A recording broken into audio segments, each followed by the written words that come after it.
بڑی شان ہے اس ذات کی جس کے ہاتھ میں ساری بادشاہی ہے اور وہ ہر چیز پر پوری طرح قادر ہے، جس نے موت اور زندگی اس لیے پیدا کی تاکہ وہ تمہیں آزمائے کہ تم میں سے کون عمل میں زیادہ بہتر ہے، اور وہی ہے جو مکمل اقتدار کا مالک، بہت بخشنے والا ہے، جس نے 7 آسمان اوپر تلے پیدا کیے۔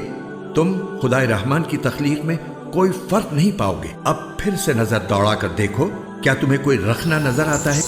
پھر بار بار نظر دوڑاؤ، نتیجہ یہی ہوگا کہ نظر تھک ہار کر نامراد لوٹ آئے گی۔ اور ہم نے قریب والے آسمان کو روشن چراغوں سے سجا رکھا ہے اور ان کو شیطانوں پر پتھر برسانے کا ذریعہ بھی بنایا ہے، اور ان کے لیے دہکتی آگ کا عذاب تیار کر رکھا ہے۔